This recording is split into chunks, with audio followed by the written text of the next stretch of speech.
Welcome to our YouTube channel Chemistry by Saad Anwar।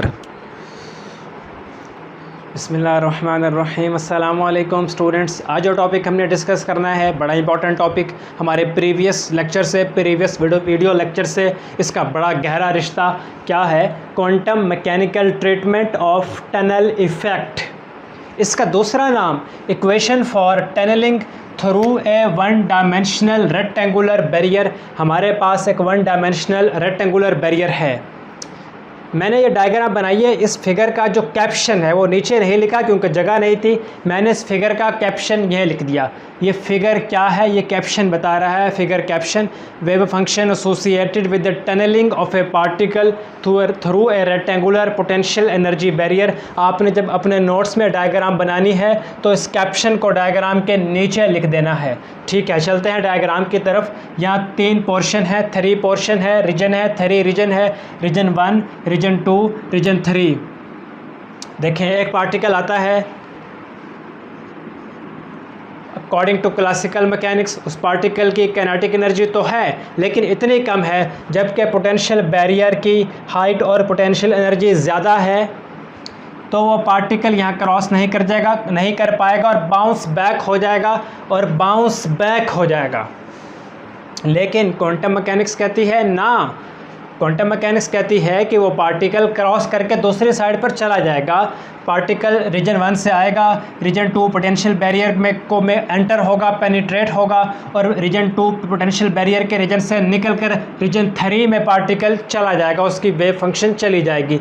यह wave है उस particle का वेव फंक्शन। हर moving particle की एक साथ एक एसोसिएटेड वेव, जिसका एक वेव फंक्शन, देखें ये ब्लैक में वेव आ रही है। जब यहाँ आएगा पार्टिकल पोटेंशियल बैरियर से टकराएगा तो चांस है हमारे पास चांस क्या है कि टक्कर के बाद पार्टिकल रिवर्स हो, बैकवर्ड हो।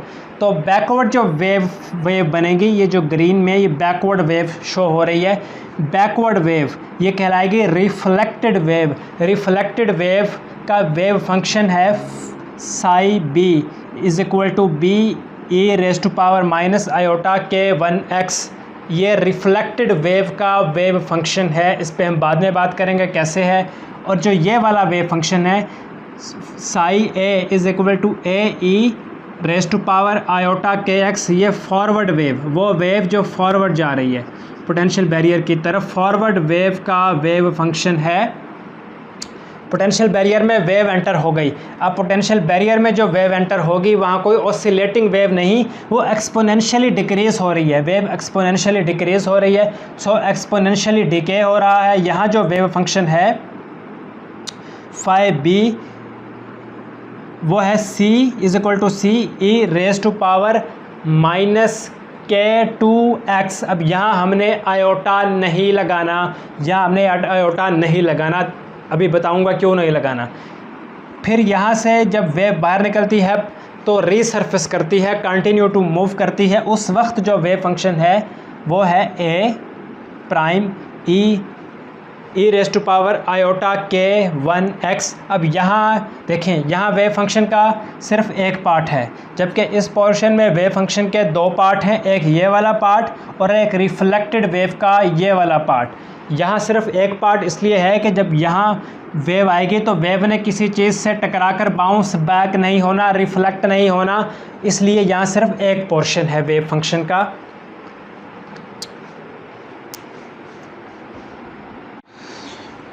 तो जी हाँ, देखें इसमें 3 रीजन है, रीजन 1, रीजन 2, रीजन 3। रीजन 2 जो कि बैरियर के पहले का पोर्शन है, इन फ्रंट ऑफ बैरियर, इसको हम डिस्कस कर लेते हैं। इन फ्रंट ऑफ बैरियर जो वेव है उसका जो वेव फंक्शन है उसे हम साई ए से डिनोट कर देते हैं। We will denote wave function in this region is psi A. इसको ए रीजन भी कह सकते हैं।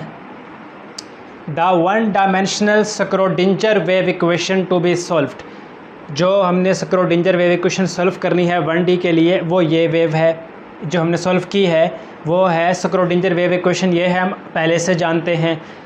इस स्क्रोडिंजर वेव इक्वेशन, जिसको हमने इक्वेशन 1 का नाम दिया, इसमें जो ये वाला पोर्शन है इसको हमें कॉन्स्टेंट्स k1 स्क्वायर कह देते हैं। जब इसमें हम k1 स्क्वायर पुट करेंगे तो फिर इस इक्वेशन को हमने सॉल्व करना है। अब देखें इस इक्वेशन में k1 स्क्वायर पुट करके इस इक्वेशन के साथ हमने कुछ मैथमेटिक्स करनी है, इस पर हमने मैथमेटिक्स का हथियार अप्लाई करना है।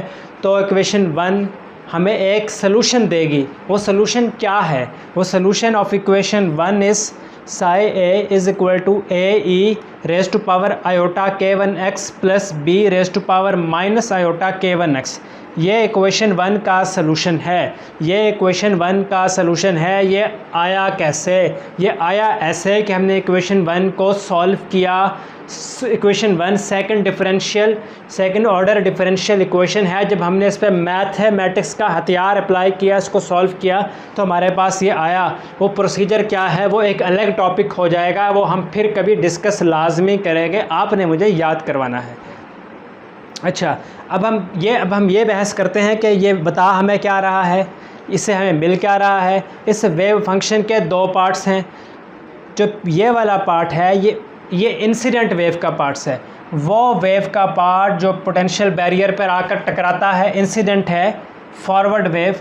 ये फॉरवर्ड वेव का पोर्शन है। फिर ये जो रिफ्लेक्टेड वेव है उसको ज़ाहिर करने के लिए ये वाला है पोर्शन है b raise to power b e raise to power minus iota k1x is for reflected wave.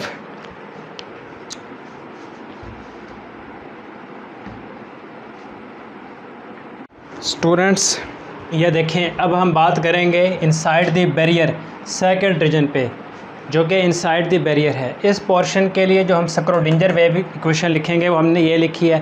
देखें यहाँ हमने पोटेंशियल एनर्जी भी लिखी है क्योंकि यहाँ पोटेंशियल एनर्जी है, जबकि इससे पहले पार्टिकल की पोटेंशियल एनर्जी नहीं थी, ज़ीरो थी, तो हमने पोटेंशियल एनर्जी वाली टर्म इंक्लूड नहीं की थी। इन स्क्रोडिंजर वेव इक्वेशन यहाँ हम कर रहे हैं।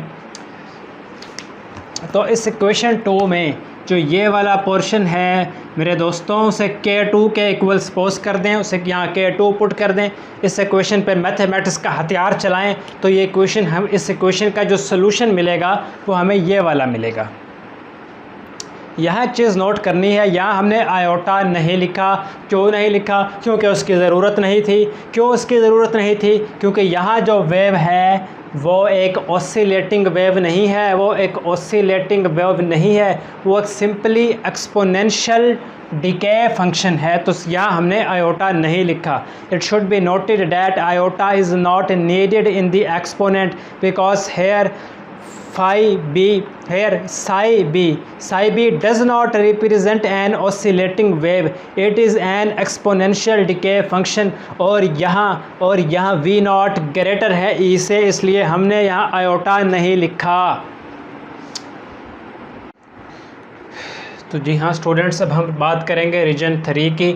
इसे पार्ट 3 भी कह दें, इसे पार्ट बी भी कह सकते हैं। रीजन 3 की बात करेंगे जो कि बैरियर के आगे है, बियॉन्ड द बैरियर है। स्क्रोडिंजर वेव इक्वेशन इस रीजन के लिए ये हमारे पास होगी।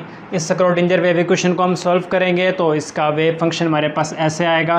Sai c is equal to a prime e raise to power iota k1x।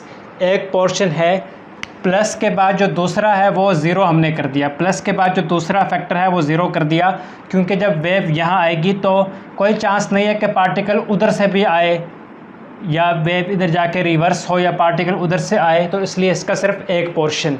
As we have to consider only the particle moving from the barrier because there are no particle approaching the barrier from the other side. तो इसलिए सिर्फ wave function सिर्फ एक के बराबर होगा, जो यहाँ हमारे पास 2 के बराबर था, फॉरवर्ड वेव का और रिफ्लेक्टेड वेव का। वहाँ से चूँकि कोई रिफ्लेक्टेड वेव नहीं है, कोई वेव उधर से नहीं आ रही, तो वेव फंक्शन सिर्फ इस एक portion a prime e raise to power iota k1x। इसके बाद यहाँ हमारे पास है ट्रांसमिशन कोफिशिएंट d। यहाँ हमारे पास है transmission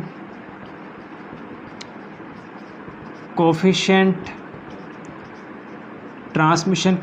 d। Transmission coefficient d क्या है? ये प्रोबेबिलिटी है। प्रोबेबिलिटी है किसकी?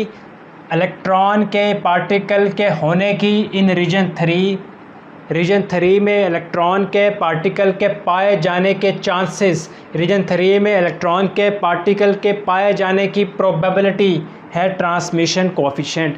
The probability of finding a particle in region 3 relative to the probability of finding particle in region A या रीजन 1 कह दीजिए, will be given by transmission coefficient D. अच्छा, तो हम बात कर रहे हैं ट्रांसमिशन कोएफिशिएंट्स के। ट्रांसमिशन कोएफिशिएंट डी जो कि प्रोबेबिलिटी है, उसका फार्मूला क्या है, उसके इक्वेशन क्या है फाइंड करने के लिए, वो हमने डायरेक्ट लिखी है। D is equal to transmission coefficient D is equal to 4 divided by K2 by K1 plus K1 by K2 raise to power 2। और यहाँ एक फैक्टर, ये फैक्टर कहलाता है ट्रांसपेरेंसी फैक्टर, ये फैक्टर कहलाता है ट्रांसपेरेंसी फैक्टर। अगर ट्रांसपेरेंसी फैक्टर ज़्यादा होगा तो probability of finding a particle in region 3 ज़्यादा होगी। ट्रांसपेरेंसी फैक्टर ज़्यादा कैसे होगा, अगर हमारे पास 2k raise to power x ये कम होगा तो ट्रांसपेरेंसी फैक्टर ज़्यादा होगा।